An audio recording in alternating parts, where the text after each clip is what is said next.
More to come on BBC WM this morning, but our top story this morning is that talks about the future of the euro won't involve an agreement between all 27 European Union countries. Britain demanding concessions that Germany and France were not willing to grant, so the UK will not be involved in any new agreements. Potentially a high-risk strategy by the Prime Minister. David Cameron choosing to walk out of those talks a bit earlier. French President Nicolas Sarkozy this morning going on record blaming David Cameron for the collapse of these talks to agree a brand new treaty. Talks are now expected on an agreement covering only the 17 countries that use the euro, the European single currency. All of this, of course, in an attempt to solve the euro debt crisis. Nikki Sinclaire is the independent MEP for the West Midlands. Nikki, very good morning to you. Good morning. Also on the line is Labour's MP for Wolverhampton North East. She's also Labour's Shadow Europe Minister, Emma Reynolds. Morning to you, Emma. Good morning, Phil. And Karen Lumley is the Conservative MP for Redditch. Hi, Karen. Good morning, Phil.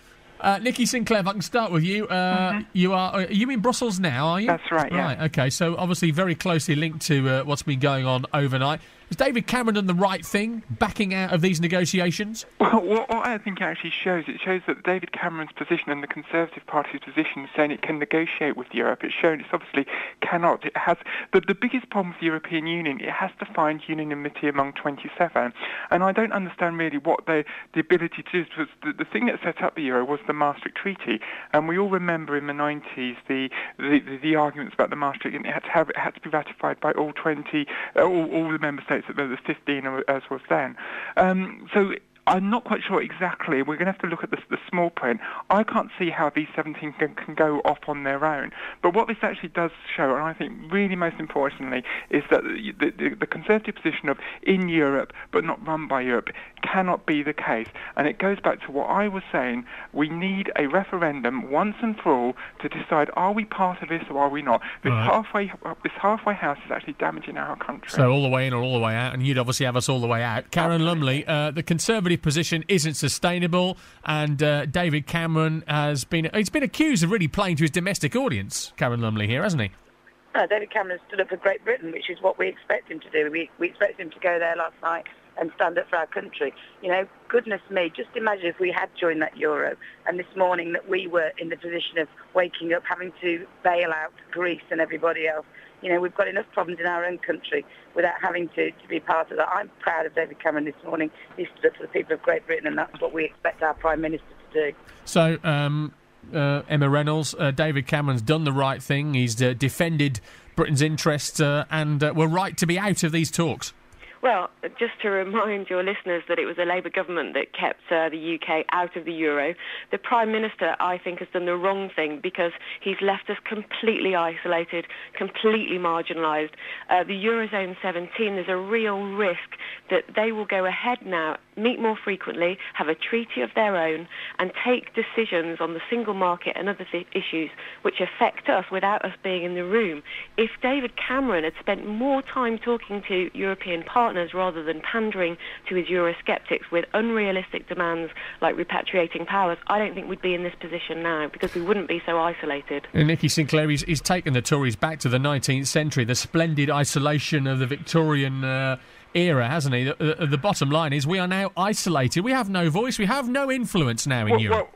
Well, it goes back to my argument. I mean, David Cameron hasn't stood up for Britain.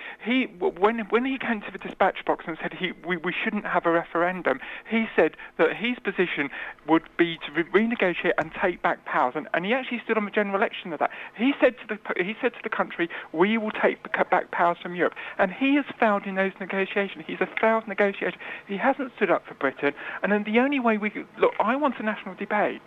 We need national debate. We need to decide whether we want to be part of this or not. I think and the Labour government didn't keep us out of the euro. It was already written into them. I'm sorry, it didn't join the euro, but it was actually written into the Maastricht Agreement that we have the opt-out, and that was in 1992. So it's complete disingenuous by the Labour Party. The Labour Party signed us up to many things in the European Union, which has been detrimental to our economy, over-regulation, which is causing unemployment. Let me allow Emma Reynolds to respond to that, because Emma, Tony Blair was a Europhile. He was a big supporter of Europe. A lot of credit has got to be given to Gordon Brown here for keeping us out of Europe.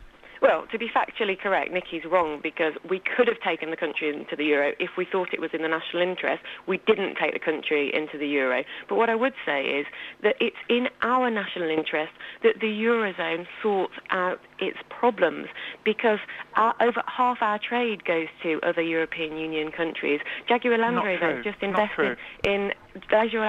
invested in my constituency. They wouldn't have done that unless we were a member of the European Union. Now we're isolated. What's going to happen? So we've got to be not true. So Karen Lumley, okay, Nikki, Karen Lumley, if we've got to be in to have a voice and we've got to be in to have an influence, why's David Cameron walked away?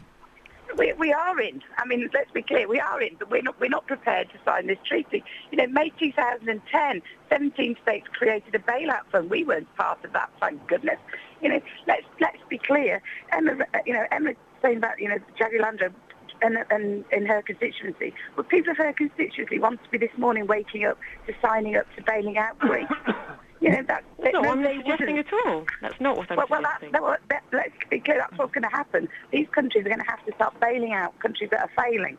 Now, that's not in our national interest to be doing that. Nikki Sinclaire, what is the future of the euro this morning? Well, I think the only thing they're not discussing, really, is the thing they should be discussing, which is the breakup of the euro. This is a political project, not an economic. It doesn't follow the economic laws, and you can see that by the result of the Asian markets this morning. The shares in the Asian markets have fallen because of a lack of confidence in the European leaders to come to a deal, and which is this is new scaremongering by the Labour Party. And if you remember, if we can take you back to the mid 1990s and Nissan, and it was always, well, if we don't join the euro, Nissan will leave the UK and it will cost loads of unemployment, and that didn't actually happen. 80% of our trade in the UK is done internally. 20% of our trade is done externally, of which 50%, 10%, so 10% of our trade is done with the euro. So it's not going to cause, if we left the European Union... That doesn't answer, in fairness, Nikki, that's not answered the question what the future of the euro is. Well, I think the future of the euro should be, I think it's a failed and doomed project. It will ultimately fail. The future is all these countries going back to their own independent currencies then? Which would be catastrophic for our banks, our businesses and our jobs. Emma Reynolds, so if it's not that way forward, what is the future for the euro?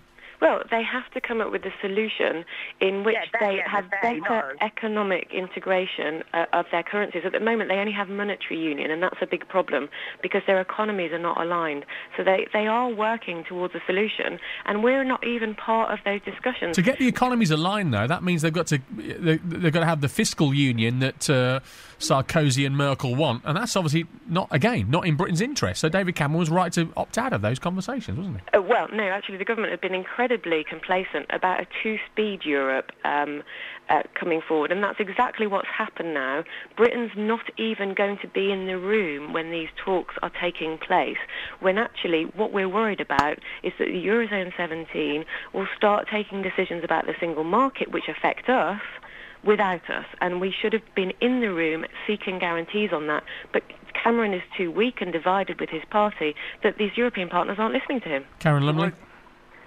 Goodness sake, David Cameron has stood up for the people of Britain last night. He didn't agree a deal, and now he's saying that we're not prepared to be part of that bailout. I agree with that, and I think you'll find the vast majority of the people waking up in the West Midlands will agree with that too this morning. Nikki Sinclaire is the MEP, West Midlands MEP. Emma Reynolds is Wolverhampton North West MP, Labour MP, and also Shadow Europe Minister. And Karen Lumley, Conservative MP for Redditch, with us this morning here on BBC WM.